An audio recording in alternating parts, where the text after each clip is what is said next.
सच आखां तां भांबड़ मचदे ने, झूठे आखां तां कुछ सत्कार हुंदा। ये गल बीजेपी वालियां ते बड़ी फब्बनी आ ते बीजेपी वालियां दे जिहड़े चेले आ उन्हां ते बड़ी फब्बनी आ।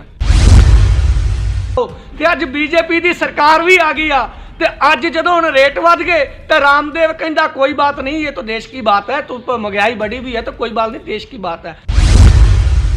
दलाली करो थोड़ी बहुती होती है जो खाने के लायक हो जाए, इतनी भी दलाली मत करो कि यार जो 133 करोड़ हमारे देश की आबादी है आप उनका खून चूस रहे हो।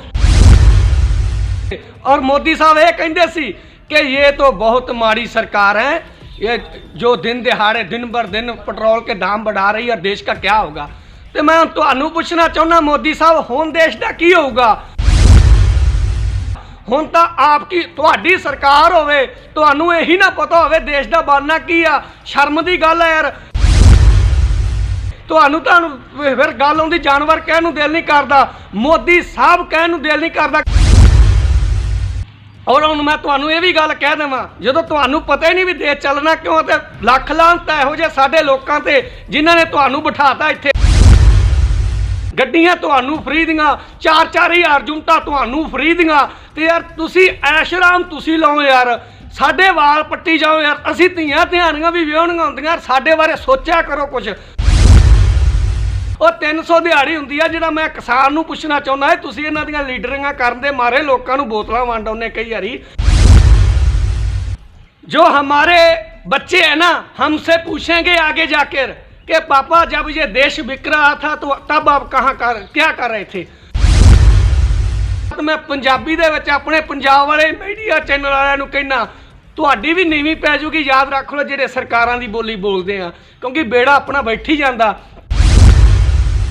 अब अफसोस की गल यह भी आप गधियां दे गलां च हार पाते, हुण अपना बेड़ा मैं तो कोई नहीं रोक सकता।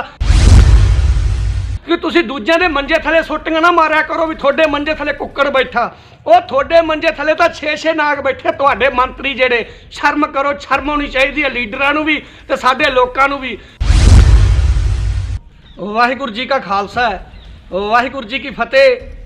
गल कीती जावे सच आखां तां भांबड़ मचदे ने, झूठे आखां तां कुछ सत्कार हुंदा। ये गल बीजेपी वालियां ते बड़ी फब्बनी आ ते बीजेपी वालियां दे जिहड़े चेले आ उन्हां ते बड़ी फब्बनी आ। जे तो हुण इत्थे मैं झूठ आखदा भी बीजेपी जिन्ने वधिया काम करी जांदी आ तां जिहड़े पंजाब दे बीजेपी दे लीडर आ इन्हां ने इन्ना क हवा च हो जाना भी इन्हां ने कहना हा क्या बात आ।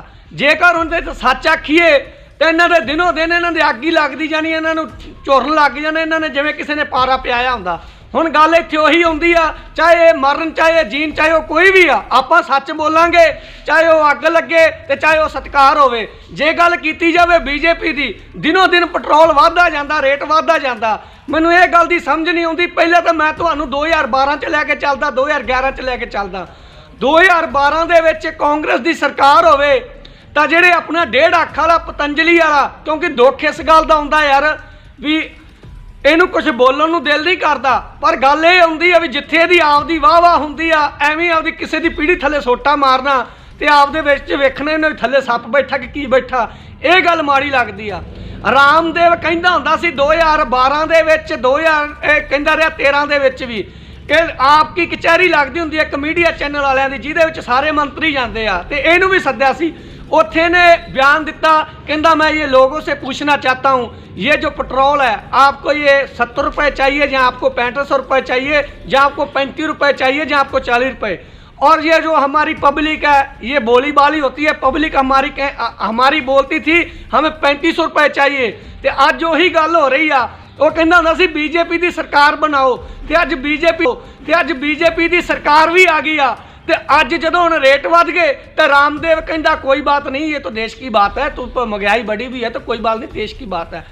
अरे भाई साहब मैं आपसे पूछना चाहता हूँ कि दलाली करो थोड़ी बहुती होती है जो खाने के लायक हो जाए, इतनी भी दलाली मत करो कि यार जो 133 करोड़ हमारे देश की आबादी है आप उनका खून चूस रहे हो और आप लोगों को ये समझा रहे हो।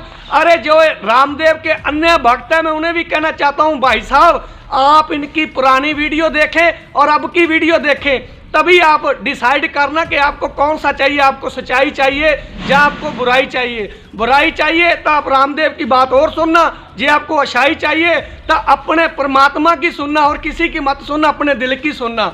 मैं आपसे ये कहना चाहता हूँ, अब मैं अपने पीएम साहब से पूछना चाहता हूँ, ये 2012-24 मई की बात है, जब इन्हें मीडिया पूछती थी कि कांग्रेस की सरकार थी तब, और कांग्रेस ने बोला कांग्रेस ने पेट्रोल के दाम बढ़ा दिए, और मोदी साहब ये कहते सी कि ये तो बहुत माड़ी सरकार है, ये जो दिन दिहाड़े दिन बर दिन पेट्रोल के दाम बढ़ा रही है, देश का क्या होगा। तो मैं तुहानू पूछना चाहना मोदी साहब, हुण देश का की होगा? हुण तो आपकी तुहाडी सरकार होवे, तुहानू यही ना पता होवे देश का बनना की आ। शर्म की गल है यार, गधे ते आपां समान लद दिंदे आ पिंडां वाले, तुहानू तो पता ही है, तुसीं तां सोचो ये गल नूं, गधे ते समान लद दिगे ते गधे ते भार रख दिगे, गधे नूं भी पता हुंदा भी आह भार कित्थे जाके किवें रखना किवें ढोना। ये बंदे दे मोढियां ते देश रखी फिरदे, इहनूं पता ही नहीं गा भी किवें तोरना किवें नहीं तोरना। हुण तुहानू असीं की कहीए, तुहानू फिर गल आउंदी जानवर कहण नूं दिल नहीं करदा, मोदी साहब कहण नूं दिल नहीं करदा, क्योंकि तुहाडे काम साहब वाले नहीं गे।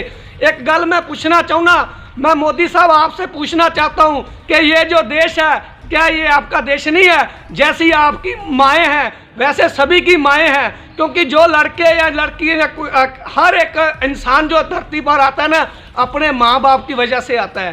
तो हमारा माँ बाप है जो खेतों में धक्के खाता है, और जब बुजुर्ग हो जाते हैं तभी भी काम करते हैं, और आपकी माई देखो कितने आराम से रहती है, पीएम की माँ कहलाती है, और हमारी भी माएँ हैं यार, उसके बारे में सोचो।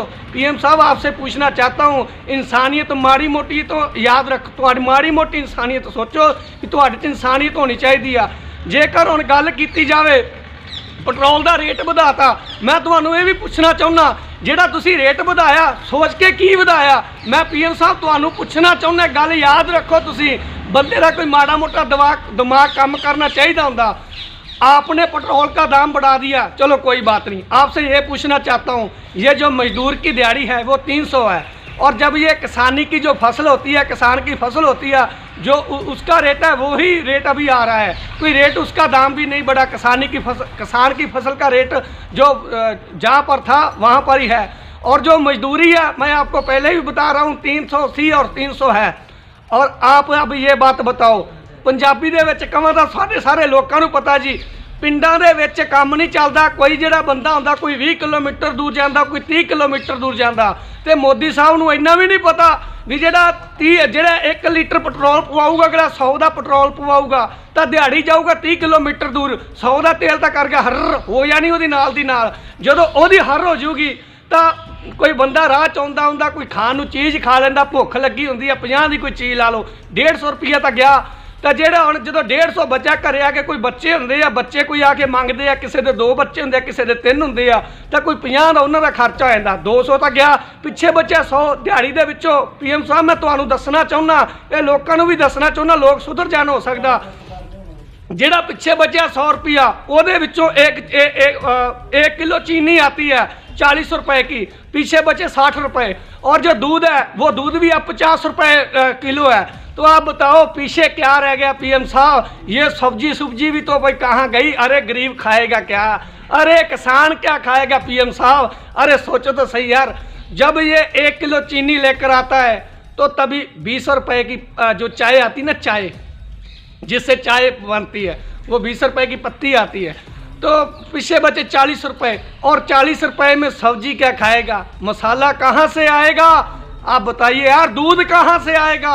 तो आपको बताना चाहता हूँ, आप देश चलाने के लायक नहीं है। हाँ, रेट बढ़ाओ, जितना बढ़ाना है बढ़ाओ, पर ये मजदूरी का रेट बढ़ाओ। ये 300 दिहाड़ी है, अरे 600 करो, 700 करो, फिर दाम बढ़ाओ जिस चीज़ का बढ़ाना है। तो अभी जो किसान की जो फसल है उसका रेट बढ़ाओ, हर चीज़ का दाम बढ़ाओ, फिर दाम बढ़ाया जाता है। अरे देखना चाहिए, आपको लगता है किसी ने भाग नहीं सिखाई, आपको तोलना नहीं आता है एक साथ में। और मैं तुहानू ये भी गल कह देवां, जो और हुण मैं तुहानूं ये भी गल कह देवां, जदों तुहानूं पता ही नहीं भी देश चलना क्यों, ते लख लानत इहो जिहे साडे लोकां ते जिन्हां ने तुहानूं बिठाता इत्थे। हुण जे गल कीती जावे भी तुसीं इहदा नाल दी नाल रेट वधाते, जेकर तुसीं ये कहने आ भी असीं साडा खजाना खाली हुंदा ਤਾਂ ਅਸੀਂ ਮਤਲਬ ਜਿਵੇਂ ਕਹਿ ਸਕਦੇ ਆ ਵੀ ਦੇਸ਼ ਵੀ ਚਲਾਉਣਾ ਤਾਂ ਚਲਾਈਏ ਕਿਵੇਂ, ਇਕੱਲੇ ਪੈਟਰੋਲ ਦੇ ਨਾਲ ਤਾਂ ਨਹੀਂ ਚੱਲਣੇ। ਜਿਹੜੇ ਐਮਐਲਏ ਆ ਐਮਪੀ ਆ ਉਹਨਾਂ ਦੀਆਂ ਲੱਖਾਂ ਲੱਖਾਂ ਰੁਪਈਆ ਪੈਨਸ਼ਨਾਂ ਲੱਗੀਆਂ ਹੋਈਆਂ, ਕਿਸੇ ਦੀ 5,26,000 ਪੈਨਸ਼ਨ ਆ, ਕਿਸੇ ਦੀ 7 ਲੱਖ ਪੈਨਸ਼ਨ ਆ, ਕਿਸੇ ਦੀ 3 ਲੱਖ ਪੈਨਸ਼ਨ ਆ। ਜਿਹੜਾ ਇੱਕ ਵਾਰੀ ਐਮਐਲਏ ਬਣ ਜੇ ਉਹਦੀਆਂ ਪੈਨਸ਼ਨਾਂ ਲੱਗੀਆਂ ਪਈਆਂ ਤਾਂ ਜਾ ਕੇ ਉਹਨਾਂ ਦੀਆਂ ਤੁਸੀਂ ਪੈਨਸ਼ਨਾਂ ਬੰਦ ਕਰ ਦਿਓ। ਜਿਹੜੀ ਐਮਐਲਏਆਂ ਦੀਆਂ ਤਨਖਾਹਾਂ ਲੱਖਾਂ ਰੁਪਈਆ, ਜਿਹੜਾ ਫੌਜੀ ਜਿਹੜਾ ਖੜਦਾ ਕਹਿ ਸਕਦੇ ਆ ਕੋਈ ਚਾਈਨਾ ਦੇ ਬਾਰਡਰ ਤੇ ਖੜਦਾ, ਕੋਈ ਪਾਕਿਸਤਾਨ ਦੇ ਬਾਰਡਰ ਤੇ ਖੜਦਾ, ਉਹਦੀ ਤਨਖਾਹ ਵੀ 60,000 ਜਾਂ 65,000 ਹੁੰਦੀ ਆ। ਜਿਹੜਾ ਪੁਲਿਸ ਵਾਲਾ 24 ਘੰਟੇ ਡਿਊਟੀ ਕਰਦਾ ਉਹਦੀ ਤਨਖਾਹ ਜਿਹੜੀ ਉਹ ਵੀ 40 ਤੋਂ ਸ਼ੁਰੂ ਹੁੰਦੀ ਆ ਭਰਾਵਾ। ਉਹ ਕਿੰਨੀ ਪਹਿਲਾਂ 10,000 ਤਨਖਾਹ ਹੁੰਦੀ ਉਹਦੀ, 10,000 ਤੇ 300 ਰੁਪਏ 3 ਸਾਲਾਂ ਵਾਸਤੇ, ਫਿਰ ਉਹਦੀ ਕਿਤੇ 40,000 ਤਨਖਾਹ ਹੁੰਦੀ ਆ। ਇਹੀ ਕੰਮ ਮਾਸਟਰਾਂ ਦਾ, ਹਰ ਇੱਕ ਜਿਹੜਾ ਡਿਪਾਰਟਮੈਂਟ ਆ। ਤੇ ਤੁਹਾਡੀ ਜਿਹੜੀ ਤਨਖਾਹ ਉਹ 1.5 ਲੱਖ ਰੁਪਈਆ ਹੋਵੇ, ਕਲੇਮ ਲੈ ਕੇ ਤੁਸੀਂ 2.5 ਲੱਖ ਰੁਪਈਆ ਤਨਖਾਹਾਂ ਲੈ ਜਾਂਦੇ ਆ। ਆ ਜਿਹੜੇ ਮੋਦੀ ਵਰਗੇ 5-5 ਲੱਖ ਰੁਪਈਆ 6-6 ਲੱਖ ਰੁਪਈਆ ਮਹੀਨੇ ਦੀਆਂ ਤਨਖਾਹਾਂ ਲੈਂਦੇ ਆ, ਤਾਂ ਤੁਹਾਡੀ ਤਨਖਾਹ ਤਾਂ ਹੋਣੀ 25,000 ਰੁਪਈਆ ਚਾਹੀਦੀ ਆ। ਗੱਡੀਆਂ ਤੁਹਾਨੂੰ ਫਰੀ ਦੀਆਂ, 4-4 ਹਜ਼ਾਰ ਯੂਨਿਟਾਂ ਤੁਹਾਨੂੰ ਫਰੀ ਦੀਆਂ। ਤੇ ਯਾਰ ਤੁਸੀਂ ਐਸ਼ਰਾਮ ਤੁਸੀਂ ਲਾਓ ਯਾਰ, ਸਾਡੇ ਵਾਲ ਪੱਟੀ ਜਾਓ ਯਾਰ। ਅਸੀਂ ਧੀਆਂ ਧਿਆਨੀਆਂ ਵੀ ਵਿਆਹਣੀਆਂ ਹੁੰਦੀਆਂ, ਸਾਡੇ ਬਾਰੇ ਸੋਚਿਆ ਕਰੋ ਕੁਛ। ਤੁਸੀਂ ਕਿਉਂ, ਮੈਂ ਲੋਕਾਂ ਨੂੰ ਕਹਿਣਾ ਚਾਹੁੰਦਾ, ਗਧਿਆਂ ਦੇ ਗਲਾਂ 'ਤੇ ਹਾਰ ਪਾਏ ਆ ਤੁਸੀਂ। ਉਹ ਚੌਰੇ ਹੋ, ਮੇਰੇ ਮੂੰਹ 'ਚ ਪਰ ਸੱਚੀ ਗੱਲ ਨਿਕਲਦੀ ਆ। ਉਹ ਤੁਹਾਡਾ ਬੇੜਾ ਬਹਿ ਜਾਣਾ, ਯਾਦ ਰੱਖ ਲਓ ਕਿਸ ਦਿਨ ਆ ਕੇ, ਕਿਉਂਕਿ ਆਪਣੇ ਪੱਲੇ ਕੱਖ ਵੀ ਨਹੀਂ ਬਚਿਆ। ਉਹ 300 ਦਿਹਾੜੀ ਹੁੰਦੀ ਆ। ਜਿਹੜਾ ਮੈਂ ਕਿਸਾਨ ਨੂੰ ਪੁੱਛਣਾ ਚਾਹੁੰਦਾ, ਤੁਸੀਂ ਇਹਨਾਂ ਦੀਆਂ ਲੀਡਰਿੰਗਾਂ ਕਰਨ ਦੇ ਮਾਰੇ ਲੋਕਾਂ ਨੂੰ ਬੋਤਲਾਂ ਵੰਡ ਆਉਂਦੇ ਕਈ ਵਾਰੀ। ਪਿੰਡਾਂ 'ਚ ਪੁੱਛੋ ਮੇਰੇ ਤੋਂ, ਰਿਕਾਰਡ ਲੈ ਲਓ ਜਿਹਨੇ ਲੈਣਾ ਤਾਂ ਕੋਈ। ਤੇ ਆਪਣਾ ਜਾਵਾਂਗੇ ਕਿੱਧਰ ਯਾਰ? ਫਸਲਾਂ ਦੇ ਰੇਟ ਨਹੀਂ ਵੱਧਦੇ। ਜੇਕਰ ਫਸਲਾਂ ਦੇ ਰੇਟ ਵਧਣਗੇ ਤਾਂ ਹੀ ਮਜ਼ਦੂਰ ਦੀ ਦਿਹਾੜੀ ਵਧਣੀ ਆ, ਤਾਂ ਆਪਾਂ ਜਾਵਾਂਗੇ ਕਿੱਧਰ ਯਾਰ? ਤੁਸੀਂ ਸੋਚੋ ਤਾਂ ਸਹੀ। ਇਹਦਾ ਐਸ਼ਰਾਮ ਤੇ ਲੈਂਦੇ ਆ, ਲੱਖਾਂ ਰੁਪਈਆ ਤਨਖਾਹਾਂ ਲੈ ਕੇ, 4-4 ਹਜ਼ਾਰ ਯੂਨਿਟਾਂ ਮਾਫ, ਕੋਠੀਆਂ ਇਹਨਾਂ ਨੂੰ ਫਰੀ ਦੀਆਂ, 40-40 ਲੱਖ ਰੁਪਈਆਂ ਦੀਆਂ ਗੱਡੀਆਂ ਮਿਲਦੀਆਂ ਇਹਨਾਂ ਨੂੰ, ਬਾਡੀਗਾਰਡ ਇਹਨਾਂ ਨੂੰ ਫਰੀ ਦੇ। ਉਹ ਇਹਨਾਂ ਦੇ ਜਿਵੇਂ ਕਹਿੰਦੇ ਨਾ, ਹੱਗੇ ਕੋਈ ਧੋਵੇ ਕੋਈ ਹੱਗਦੇ, ਆਪਾਂ ਹੱਥਾਂ ਨਾਲ ਐਵੇਂ ਧੋਈ ਜਾਂਦੇ ਇਹਨਾਂ ਦੇ। ਆਪਾਂ ਨੂੰ ਕੀ ਲੋੜ ਆ? ਜਿਵੇਂ ਪੰਜਾਬ ਦੇ ਵਿੱਚ ਆਪਾਂ ਲੱਗ ਗਏ ਤਾਂ ਕਹਿੰਦੇ 3 ਲੱਖ ਕਰੋੜ ਦਾ ਸਿਰ ਤੇ ਕਰਜ਼ਾ। ਕੀ ਉਹ ਕਰਜ਼ਾ ਆਪਾਂ ਭਰੀਏ ਯਾਰ? ਉਹਨੂੰ ਕਰਜ਼ਾ ਚੜਾਇਆ ਕਿਹਨਾਂ ਨੇ ਆ? ਇਹ ਗੱਲ ਆਉਂਦੀ ਆ। ਔਰ ਮੈਂ ਜਿਹੜੀ ਆ ਮੀਡੀਆ, ਚਾਹੇ ਉਹ ਹਿੰਦੀ ਮੀਡੀਆ ਚਾਹੇ ਉਹ ਪੰਜਾਬੀ मीडिया, एक गल याद रख लो, जो हमारे बच्चे हैं ना, हमसे पूछेंगे आगे जाकर कि पापा जब ये देश बिक रहा था तो तब आप क्या कर रहे थे। तो मैं नेशनल मीडिया को बताना चाहता हूँ, जब आपके बच्चे आपसे पूछेंगे ना कि पापा जब देश बिक रहा था, मम्मी जब देश बिक रहा था तो आप कहाँ थी, आपकी नीवी पड़ जाएगी आपके बच्चों के सामने। और यही बात मैं पंजाबी दे विच अपने पंजाब वाले मीडिया चैनल वालिਆਂ ਨੂੰ कहना, ਤੁਹਾਡੀ भी नीवी पै जूगी। याद रख लो ਜਿਹੜੇ ਸਰਕਾਰਾਂ ਦੀ ਬੋਲੀ ਬੋਲਦੇ ਆ, ਕਿਉਂਕਿ ਬੇੜਾ ਆਪਣਾ ਬੈਠੀ ਜਾਂਦਾ ਤੇ ਆਪਣੇ ਲੋਕਾਂ ਦਾ ਬਣਨੇ ਕੀ ਆ, ਆਪਣੀ ਤਾਂ ਨੀਵੀਂ ਕਦੇ ਵੀ ਨਹੀਂ ਪੈਣੀ। ਕਿਉਂਕਿ ਜਦੋਂ ਮੈਂ ਆਪਦੇ ਪਿਓ ਨੂੰ ਪੁੱਛਿਆ ਸੀ, ਡੈਡੀ ਤੂੰ ਇਹਨਾਂ ਸਰਕਾਰਾਂ ਨੂੰ ਵੋਟਾਂ ਪਾਉਂਦਾ ਰਿਹਾ, ਸਾਡਾ ਕੀ ਬਣਾਇਆ? ਉਹਨੇ ਤਾਂ ਕੋ ਹੱਸ ਕੇ ਕਹਿਤਾ ਵੀ ਆਟਾ ਰਾਸ਼ਨ ਦਾਲ ਆਉਂਦੀ ਆ, ਕਮਰੇ ਆਉਂਦੇ ਆ, ਸਗਨ ਸਕੀਮ ਆਉਂਦੀ ਆ। ਮੈਂ ਕਿਹਾ ਵੀ ਹੁਣ ਪੁੱਛਣ ਵਾਲਾ ਹੋਵੇ, ਜਿਹੜੀ ਕੁੜੀ ਆਪਾਂ ਜੰਮ ਲੈਨੇ ਵੀ ਆਪਾਂ ਜੰਮੀ ਕਿ ਲੀਡਰਾਂ ਨੇ ਜੰਮੀ ਵੀ ਸਗਨ ਸਕੀਮਾਂ ਉਹ ਦੇਣ। ਨੌਕਰੀਆਂ ਮੰਗੋ ਕੁੜੀਆਂ ਵਾਸਤੇ, ਜਿਹੜੀਆਂ BA ਕਰਕੇ ਆਪਾਂ ਪੜ੍ਹਾ ਲੈਨੇ ਆ ਤੇ ਆਪਾਂ ਉਹਨਾਂ ਸਗਨ ਸਕੀਮਾਂ ਮੰਗਦੇ ਆ। ਲੱਖ ਲਾਹਨਤ ਆਪਣੇ ਤੇ। ਅਫਸੋਸ ਦੀ ਗੱਲ ਇਹ ਆ ਵੀ ਆਪਾਂ ਗਧਿਆਂ ਦੇ ਗਲਾਂ 'ਚ ਹਾਰ ਪਾਤੇ। ਹੁਣ ਆਪਣਾ ਬੇੜਾ ਬਹਿਣ ਤੋਂ ਕੋਈ ਨਹੀਂ ਰੋਕ ਸਕਦਾ। मैं तो मोदी साहब को इन्नी गल कहनी चाहूँगा कि तुहाडे जेडे लोग है हमारे पंजाब में रहते हैं, आपके लीडर, तो जब MC का चोन था तो तभी लोग बोलते थे कि ये तो कांग्रेस ने लोकतंत्र का गान किया है, गान किया है, गान किया, ऐसे बोल रहे थे। तो मैं आपको बताना चाहता हूँ, आपने आपका ये लोकतंत्र कहाँ, आपका जब आपका लोकतंत्र कहाँ जाता है? अरे दिल्ली में इतने हमारे भाई किसान बैठे हैं, मैं भी 3 बार जाकर आया हूँ, या हमारे नौजवान शहीद हो गए हैं वहाँ, तो तब आपका लोकतंत्र कहाँ है? अरे लोकतंत्र आप दूसरी पार्टियों से पूछते हैं। आपको ये बात कहना चाहता हूँ कि तुसी दूजे दे मंजे थले सुट्टियां ना मारिया करो भी थोड़े मंजे थले कुक्कड़ बैठा। ਉਹ ਤੁਹਾਡੇ ਮੰਜੇ ਥੱਲੇ ਤਾਂ 6-6 ਨਾਗ ਬੈਠੇ ਤੁਹਾਡੇ ਮੰਤਰੀ ਜਿਹੜੇ। ਸ਼ਰਮ ਕਰੋ, ਸ਼ਰਮ ਹੋਣੀ ਚਾਹੀਦੀ ਹੈ ਲੀਡਰਾਂ ਨੂੰ ਵੀ ਤੇ ਸਾਡੇ ਲੋਕਾਂ ਨੂੰ ਵੀ। ਜੇ ਜਿਹੜੇ ਬੰਦੇ ਆਪਣੇ ਬਾਰੇ ਸੋਚਦੇ ਹੀ ਨਹੀਂਗੇ ਉਹਨਾਂ ਬੰਦਿਆਂ ਦੇ ਗਲਾਂ 'ਚ ਆਪਾਂ ਚੱਕ ਹਾਰ ਪਾ ਦਿੰਦੇ, ਪਿੰਡਾਂ 'ਚ ਉਹਨਾਂ ਅੱਗੇ ਬਦਾਮ ਰੱਖ ਦਿੰਦੇ ਆ। ਤੇ ਜਦੋਂ ਆਪਾਂ ਇਹਨਾਂ ਦੇ ਘਰੇ ਕੋਈ ਕੰਮ ਨੂੰ ਜਾਂਦੇ ਆ ਤੇ ਆਪਣਾ ਮੈਂ ਕਹਿੰਦਾ ਕੋਈ ਫੋਕੀ ਚਾਹ ਨਹੀਂ ਪਿਉਂਦੇ ਤੇ ਬਦਾਮਾਂ ਦੀ ਤਾਂ ਗੱਲ ਦੂਰ ਦੀ ਰਹੀ। ਇਹ ਗੱਲ ਮੈਂ ਲੋਕਾਂ ਨੂੰ ਕਹਿਣਾ ਚਾਹੁੰਦਾ, ਹਲੇ ਵੀ ਸੁਧਰ ਜੋ। ਤੰਤਰ ਮੰਤਰ ਸ਼ਕਤੀਆਂ ਦੇ ਬੇਤਾਜ ਬਾਦਸ਼ਾਹ ਮੂਸਾ ਖਾਨ ਕਾਲੇ ਇਲਮ ਦਾ ਚਮਤਕਾਰ ਸਿਰਫ 11 ਮਿੰਟਾਂ ਵਿੱਚ ਵੇਖੋ। ਸਮੱਸਿਆ ਭਾਵੇਂ ਕਿੱਡੀ ਵੀ ਹੋਵੇ, ਤੁਹਾਨੂੰ ਘਬਰਾਉਣ ਦੀ ਲੋੜ ਨਹੀਂ। ਜਿਵੇਂ ਕਾਰੋਬਾਰ ਵਿੱਚ ਘਾਟਾ, ਪਤੀ ਪਤਨੀ ਵਿੱਚ ਅਣਬਣ, ਸੌਤਨ ਦੁਸ਼ਮਣ ਤੋਂ ਛੁਟਕਾਰਾ, ਨਸ਼ਾ ਛੁਡਾਉਣਾ, ਬੱਚਿਆਂ ਦਾ ਕਹਿਣੇ ਤੋਂ ਪਾਰ ਹੋਣਾ, ਕੋਰਟ ਕਚਹਿਰੀ ਵਿੱਚ ਜਿੱਤ ਪਾਉਣਾ, ਘਰ ਜਾਂ ਵਪਾਰ ਵਿੱਚ ਬਰਕਤ ਨਾ ਹੋਣਾ, ਨੌਕਰੀ ਜਾਂ ਤਰੱਕੀ ਵਿੱਚ ਰੁਕਾਵਟ, ਵਿਦੇਸ਼ ਯਾਤਰਾ, ਸ਼ਾਦੀ ਵਿਆਹ ਵਿੱਚ ਰੁਕਾਵਟ, ਜਾਦੂ ਟੂਣਾ ਕੀਤਾ ਕਰਾਇਆ, ਖੂਨ ਦੇ ਛਿੱਟੇ ਆਉਣਾ, ਘਰ ਵਿੱਚ ਤਰ੍ਹਾਂ ਤਰ੍ਹਾਂ ਦੀਆਂ ਆਵਾਜ਼ਾਂ ਆਉਣਾ ਆਦਿ A to Z ਸਮੱਸਿਆ ਦਾ ਸਮਾਧਾਨ ਸਿਰਫ ਕੁਝ ਮਿੰਟਾਂ ਵਿੱਚ ਕੀਤਾ ਜਾਂਦਾ ਹੈ। ਆਪਣੇ ਆਪ ਨੂੰ ਪੜ੍ਹੇ ਲਿਖੇ ਦੱਸਣ ਵਾਲੇ ਢੋਂਗੀ ਬਾਬਿਆਂ ਤੋਂ ਬਚੋ।